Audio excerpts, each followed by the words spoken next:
It's a crucial day for the Middle East. Saudi Crown Prince Mohammed bin Salman is heading to Washington, D.C. for a one-on-one meeting with US President Donald Trump.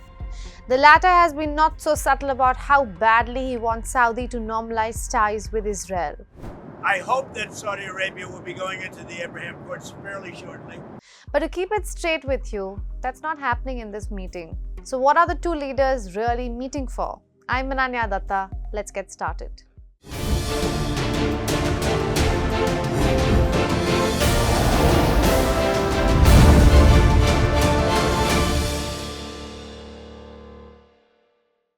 After a gap of 7 years, Saudi Crown Prince, who's often referred to as MBS, will be stepping foot in the White House. Back then, the killing of journalist Jamal Khashoggi dominated the visit. But the world today has moved on to complex geopolitics, and Trump and MBS are more than happy about it. It's obvious that the Abraham Accords push is expected to be high on the agenda when Trump hosts MBS. This accord was a brainchild of Trump's first presidency. He wanted the Arab world to welcome Israel's existence and sovereignty. 3 Arab countries, the UAE, Morocco and Bahrain, agreed to it. But these 3 never had issues with Israel to begin with. In the first week of this month, Kazakhstan became the 4th country to join the accord. But for Trump, this accord has always been to woo Saudi Arabia, and convincing them to join the accord is one of his foreign policy's biggest agenda and could be a defining moment for his second and final term in office. We have a lot of people joining now the Abraham Accords, and hopefully we're going to get Saudi Arabia very soon, but I'm not saying that. I'm not lobbying. No, but we have a lot of people. We have a lot of people that are coming aboard. But where does Saudi Arabia stand on this? MBS has made it clear that he wants a guaranteed path to a Palestinian state in exchange for the accord. From the outside, Riyadh's condition might look like a moral duty towards the Palestinians, but no sentiment in the Middle East is that black and white. MBS has oil, money and power, and he needs weapons. And that's what his delegation's priority will be during the DC visit. He wants a solid defense pact.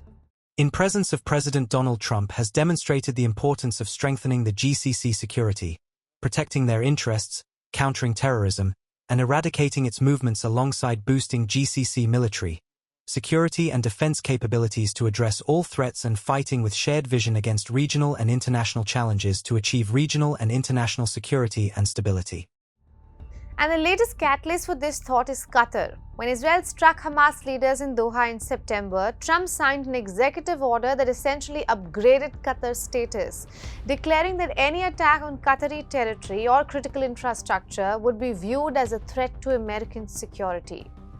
Riyadh surely took notice. If Qatar could receive this level of protection from the US, why not the Saudis?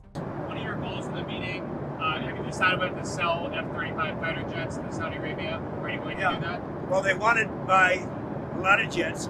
We make the best jets. We make the best missiles. You saw that when we took out the nuclear capability of Iran. So, yes to the jets, or you're not sure yet? I'm looking at that. They've asked me to look at it. They want to buy a lot of 35, but they want to buy actually more than that fighter jets, yeah. The United States is in a pickle now, because 3 things point to the fact that Trump needs MBS much more than the other way around. First, Saudi Arabia wants a defense cooperation similar to that of Qatar, with upgraded defense guarantees, the ability to purchase next-generation American aircraft, and American backing for a civilian nuclear program. Second, Riyadh has alliance options in the world. It's not restricted to Washington. MBS recently, in fact, signed a defense pact with nuclear-armed Pakistan, underlining that China and Russia's influence is growing. And third, the rogue friend Israel refuses to guarantee a Palestinian state. Trump can point at his 20-point Gaza deal and say, look, here's a credible pathway to a Palestinian statehood. But the Benjamin Netanyahu coalition refuses to give any official assurance. And that's why this visit is in many ways a bigger test for Donald Trump than it is for MBS or even the Middle East. Because for all of Trump's grandstanding on the Abraham Accords, he's nowhere close to the finish line. In fact, he's so far off that US officials quietly told the Associated Press that the best possible outcome from this White House meeting is if MBS simply mentions the accord in public. Not sign it, not commit to it, just acknowledge it and say he'll think about it.